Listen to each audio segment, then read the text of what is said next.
Greetings and salutations, loyal viewers of this channel. My name is Sean, and today I would like to tell you the tale of a criminal gang initiating a very elaborate heist which involved breaking into a building and then using that building to tunnel into the second building in order to pull off a feat that is quite impressive. I also want to tell you about how the police thwarted that threat, how they were able to discover the crime, discover the perpetrators, make arrests, and how this was a good day where smart criminals with a plan, were brought down by law enforcement. But unfortunately, I can't tell you that story. Unfortunately, today we have a story of all of that happening, those criminals being illegal migrants that should have never been in this country in the first place, and of course, New York State bail reform law releasing them automatically, because you know what? Elaborate heists, damaging property of two businesses, no big deal if you're an illegal immigrant in the United States of America. In fact, we feel so bad for you because you're in such desperate need defrauding our asylum system that we probably should give you an automatic release and maybe even a check, maybe some taxpayer dollars. And before you say that these people voted for this, therefore they deserve it, I will remind you that this occurred in Long Island in Nassau County, which voted for Lee Zeldin, the legend of Zeldin, for governor, and voted for the evil orange man this past presidential election, aka Donald Trump. So shut your face. We're going to get into this, but before we do, I want to thank everybody who supports this channel via actualjusticewarrior.com/join. Give me the money. Give me the money. Okay? Well, it is an attempted jewelry heist straight out of a movie. 6 people used torches to cut a hole through the roof of a flower shop in Nassau County. Once inside, they broke through the wall into a jewelry store next door. Now look, I just want to say, obviously, here on the Actual Justice Warrior, I do not support crimes. I do not support criminals or anything of the sort. That being said, an elaborate heist is cool. There's a reason why they're in movies. There's a reason why that's a compelling genre to revisit over and over and over again. So at least in this regard, we have an interesting crime to talk about. So in this particular incident, you had 5 Chilean migrants and a Venezuelan break into a place called Florique, which is on Jericho Turnpike in Woodbury, Long Island. Now they were trying to get into a place called Elegant Jewelers, but essentially after they were able to successfully carve a hole between the adjoining wall between the two businesses, they ended up getting tripped up when they tried to break into the safe and they set off an alarm. We actually ended up discovering they were driving a Durango and renting an Airbnb in order to commit this crime. So this is in fact an example of crime tourism from foreign nationals, and these are the kind of people that you would like to hold pre-trial in order to make sure that justice is served. But of course, that didn't happen because we have bail reform, and why should we be concerned about holding criminals accountable when we should be respecting the rights of those criminals who come into our country, break our laws, disrespect us, and destroy 2 businesses just because they wanted something? They're innocent angel Bebe Aladdins, and we need to respect them because they were going to give that jewelry to their starving families in order for them to eat. Police say 5 of those suspects are once again on the run again. Well, Liz, they had no reason not to run, and the judge in this case had no authority to hold them, so they simply cut off their ankle monitors. It's the kind of frustrating case about bail reform and makes opponents of bail reform livid. And given the outcome of last week's presidential election, they were eager to talk about it. It's a damn disgrace. The Nassau County executive mincing no words about bail reform today, nor did his partners in law enforcement. And I'm sick of it. We need a change in these laws.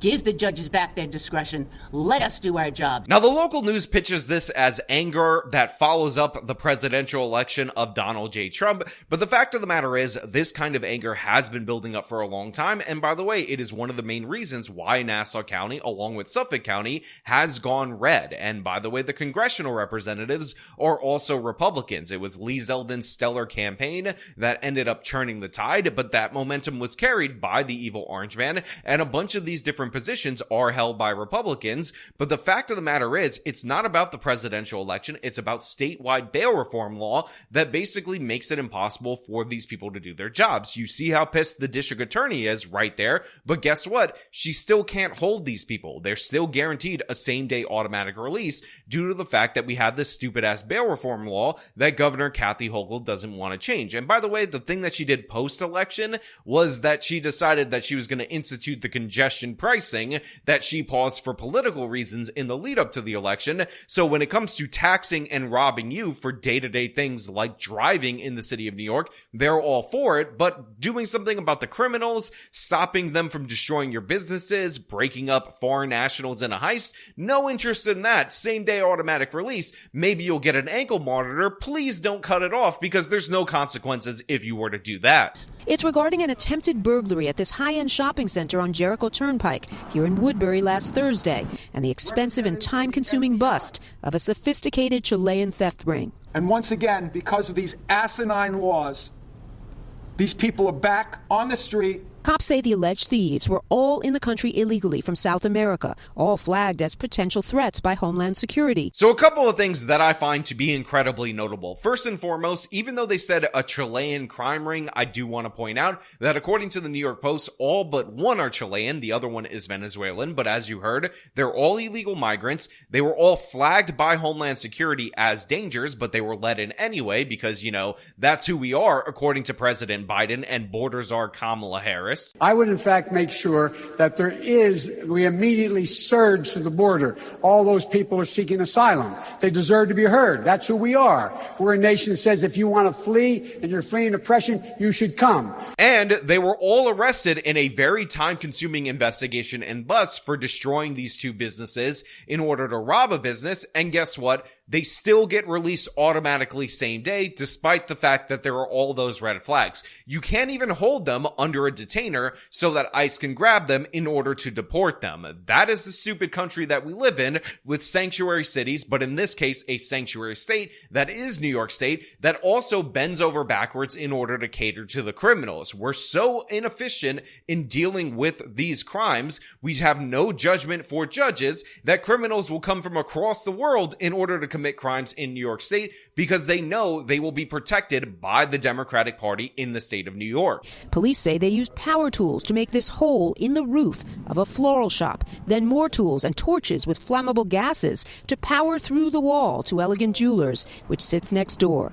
Police say they didn't stop there, that they used radio jammers to hide the alarm system. So I want you guys to take note of the level of destruction that was committed by these foreigners who shouldn't be in this country in the first place to these businesses. And you guys might say, you know what, jewelry store, high markups, I'm sure they're extraordinarily profitable, as if they don't also have to pay rent in this high-end strip mall, as if, again, we don't have competition from the internet, and maybe you believe the same is true of the flower shop, again, in this nicer shopping center. But the fact of the matter is, you shouldn't have to tolerate this as an American citizen running a normal business from foreigners and then have the system cater to them rather than you. And this is going to be paid for either by these shop owners, by the landlord who rents out this space, by the insurance company, which will result in higher insurance premiums, which will be passed down to the consumer or result in these businesses shutting down. Police say they didn't stop there, that they used radio jammers to hide the alarm system. But at the end of that particular portion of the video, they talked about them using radio jammers in order to shut off the alarm, which gives you the idea that these are sophisticated criminals. And the reason I wanted you guys to take a minute to think about that is we're going to get reaction to that, and I think this reaction is definitely warranted because radio jammers do much more than jam the radio alarm system that a business might have. How dangerous is that if somebody's calling for an emergency or another cop calling for an emergency and his radio doesn't work because these thugs are inside trying to jam the radio so we don't get the alarm? So right there you hear the anger from the Nassau County Police Chief, and honestly that anger is warranted because what if one of these people had a gun? And by the way, we don't know if they had a gun because they were not captured until the next day. They could have ditched that weapon and fired upon a police officer. The officer was wounded, probably could survive it, ends up trying to go for a radio call, but they're jamming the radio. What if you had another emergency situation nearby? But again, the jammer was impacting that. You have all these different problems, and again, a level of sophistication and a level of danger that you're adding to this situation via just the radio jammers that I think is very crucial for people to understand, because these people were just let go because of bail reform, despite all the things that I just told you. They were busted here in Huntington the next day in the most unlikely neighborhood, a nice home they were renting here on Lake Road. But because their Class D felonies weren't bailable offenses, all of them were asked and told to go down to get a device that's called a tracking device, GPS device that goes on your ankle.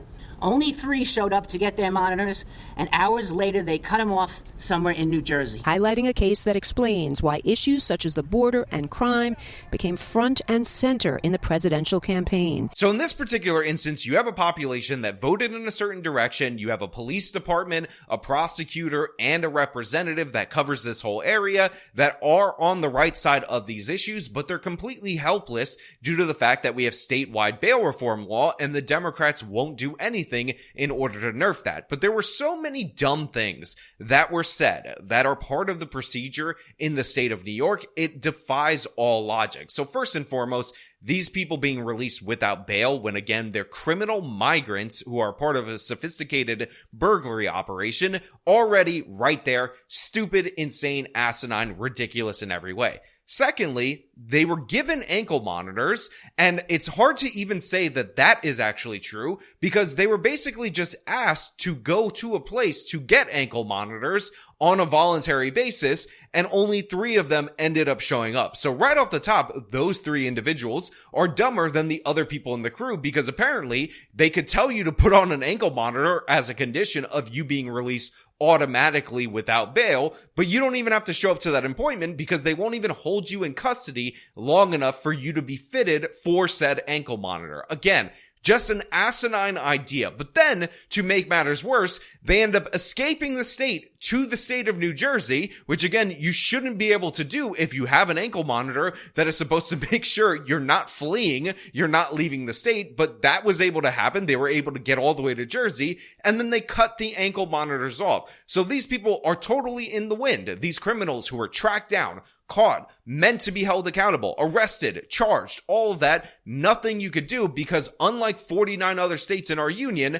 judges don't have judgment. And to make things even more absurd, this fleeing, the bail jumping and all that, if they are eventually caught, that will also not necessarily mean that they will be held in custody due to how insane the bail law is in New York State. In fact, one of the likely consequences of this are if they're rearrested, then extradited to New York, they will be fitted for ankle monitors again, which means they will be out again. All of them were asked and told to go down to get a device that's called a tracking device, GPS device that goes on your ankle. Only 3 showed up to get their monitors, and hours later they cut them off somewhere in New Jersey. Every single component of that sentence, which was spoken by very frustrated local officials out in Nassau County, is even more crazy than the previous one. They described it as asinine, and I 100% agree. But this is the issues. These are the problems that we're facing. This is one of the major reasons why we had such a rightward shift in this past election, a shift towards the evil orange man, because this is somebody who's actually promising to hold migrant criminals accountable, which apparently is disgusting and rude, and we should just tolerate their levels of crime in the United States of America. Here on Long Island, the concerns for many residents who live right near where last week's crime occurred. If they break in here, they can come and break into my house. So they bring up the Trump thing, and then they interview somebody who's a homeowner that lives in and around this area, and she says, well, if they can break in here, they can break into her house. But the thing that she's missing in this whole scenario is, while that is definitely 100% true, the thing that she should actually be concerned about is if New York is going to cater to them after they break into 2 businesses over here, they're also going to do the same thing if they break into her house, because that's how crazy our bail system is. And again, these were illegal migrants flagged by Homeland Security. Even if you can't detain them for the crime due to the dumbass bail reform law, you'd think it would be a good idea to turn them over to ICE to get them deported. I definitely do, but you can't have that in the state of New York because that would be evil white racism.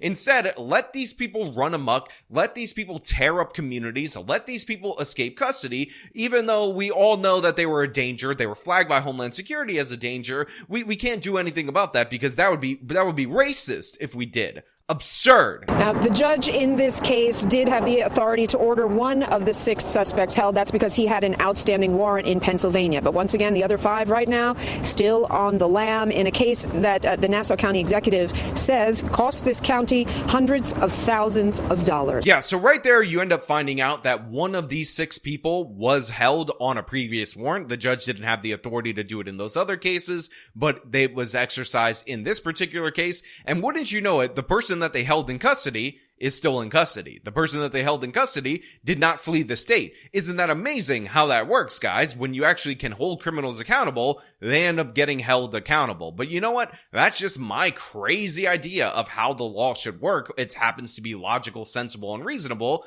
But I want to know what you guys think down in the comments below. As usual, if you like this video, show them by leaving a like, subscribe for more content, follow me on my social medias, support me via the support links in the description of this video. This has been me talking about the wild nature of New York State bail reform law. Till next time.